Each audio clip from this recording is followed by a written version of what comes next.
Queridos irmãos, queridas irmãs, que a graça e a paz do nosso Senhor Jesus, o amor de Deus e a comunhão do Espírito Santo estejam conosco. Amém? Que bom termos esse tempo em que dedicamos a orar, mas também no nosso grupo de oração virtual, que acontece agora, termos um tempo de meditar na palavra de Deus. É especial sabermos que mesmo à distância estamos congregados, fazemos parte do corpo de Cristo, somos a sua igreja e assim unidos pelo Espírito Santo. Convido para que a gente medite no Evangelho de Marcos, capítulo 12, e a gente lê dos versos 28 até o verso 31. Lá está escrito assim: o mestre da lei que ali estava ouviu a discussão, viu que Jesus tinha dado uma boa resposta e por isso perguntou: qual é o mais importante de todos os mandamentos da lei? Jesus respondeu: é este: escute, povo de Israel, o Senhor nosso Deus é o único Senhor. Ame o Senhor, seu Deus, com todo o seu coração, com toda a sua alma, com toda a sua mente e com todas as suas forças. E o segundo mais importante é este: ame os outros como você ama a você mesmo. Não existe outro mandamento mais importante do que esses dois. Amar a Deus acima de todas as coisas, com todas as nossas forças e compreensões e possibilidades, e amar ao próximo como nós gostaríamos de ser amado.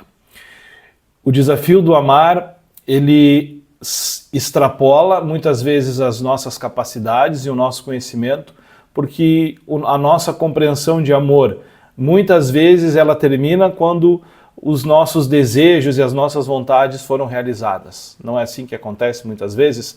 Nós confundimos e achamos que amor é tudo aquilo que a gente recebe até o momento que a gente fica bem e que nós estamos tranquilos. Mas quando Jesus é questionado qual é o maior mandamento que deve existir, ele não titubeia e ele diz: nós devemos amar a Deus, reconhecer que ele é um único Deus e devemos amar esse Deus com todas as nossas forças, com toda a nossa alma, com todo o nosso entendimento, com toda a nossa compreensão.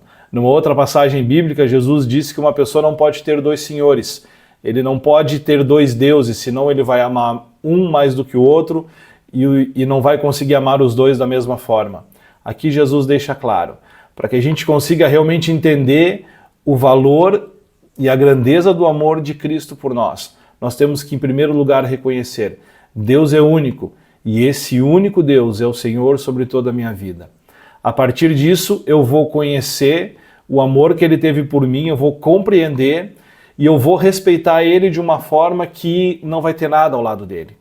Não vai ter nenhum desejo, nenhuma vontade, nenhum pensamento. Tudo o que eu fizer vai ser a partir da ótica de que Deus está em primeiro lugar da minha vida. Sabe qual é o grande problema e o grande equívoco que muitas pessoas têm?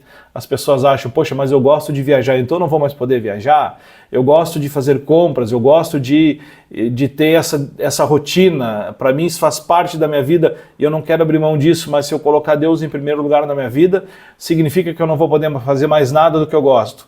Não é nada disso. Quando nós reconhecemos Deus como Senhor, nós vamos começar a olhar a nossa vida a partir do propósito que Ele tem para nós.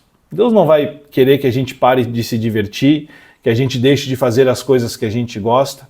O que Deus vai querer é que em tudo que a gente fizer, tudo que a gente vier a fazer, tudo que a gente buscar, alcançar e conseguir, tenha o propósito de servir a Ele.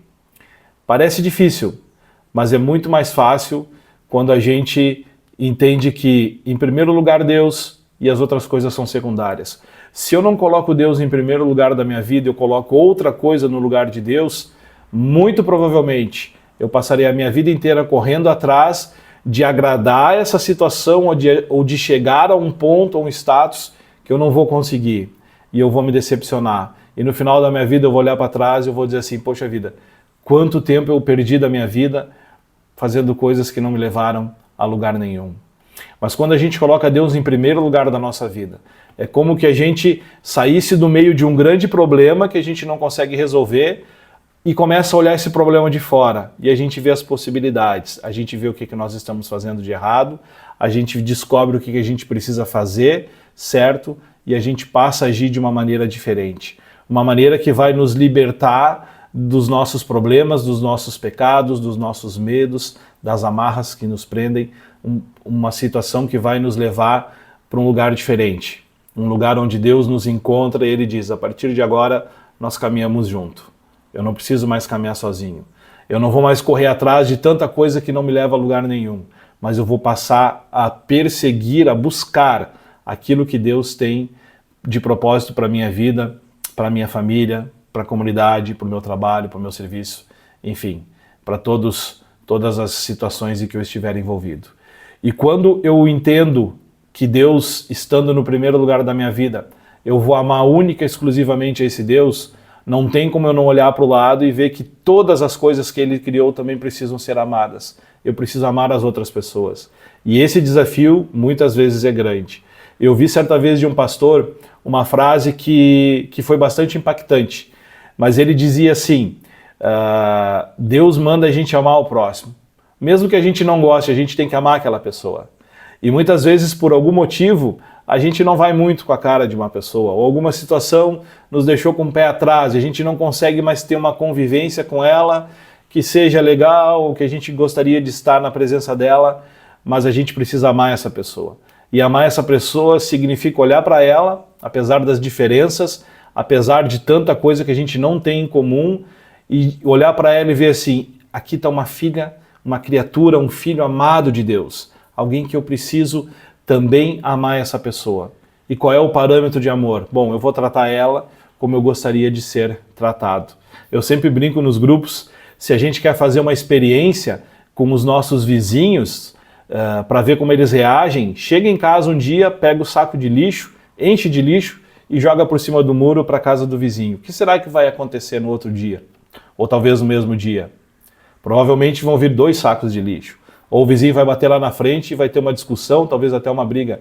Agora, o que acontece se eu chego no lugar, eu bato na porta do meu vizinho e ofereço flores, ou ofereço um bolo, um pão, ou trago algum agrado, alguma coisa com que eu trabalho, que eu gostaria de presentear essa pessoa?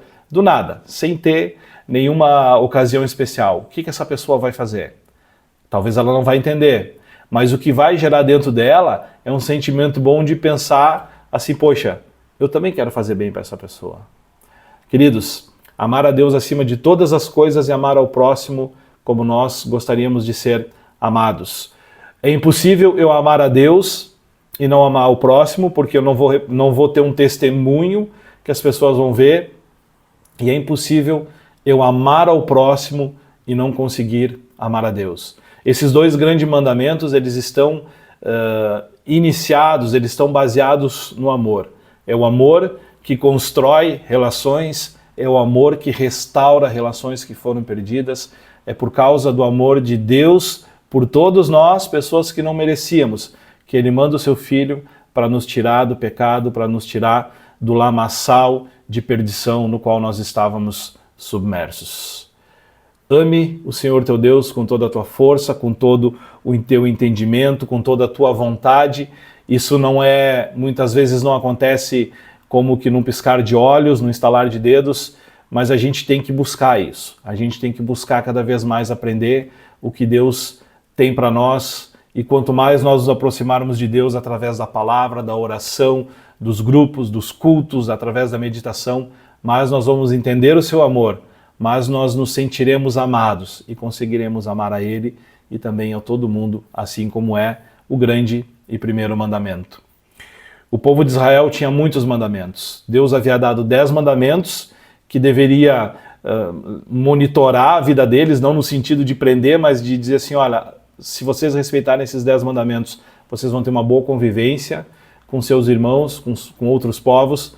Mas o povo de Israel começou a criar muitos outros mandamentos, muitos mandamentos. Então havia um mandamento para o sábado, havia um mandamento para eles irem no templo, havia muitas regras e ficou muito difícil de a pessoa sentir que ela tinha agradado a Deus 100%, porque era muita lei, muita regra, muito mandamento que tinha para fazer. Quando Jesus vem e um escriba pergunta para ele, Jesus, qual é o principal mandamento? Ele sabia, nós sabemos que nós não vamos conseguir agradar a Deus a 100% somente respeitando os mandamentos, isso é humanamente impossível. Jesus olha para ele, Jesus olha para nós, para mim e para ti, ele diz, ama a Deus, ama o teu próximo e deixa com que esse amor transforme a tua vida, transforme as tuas relações, transforme a tua pessoa. Que a paz de Deus, que excede todo entendimento, esteja contigo, com a tua família, com aquelas pessoas que tu ama. Fique na paz do nosso Senhor e lembre-se, Deus te ama, Deus quer uma relação contigo, que o teu coração possa estar aberto para receber a presença do nosso Senhor Jesus. Amém? Fiquem na paz do nosso Senhor.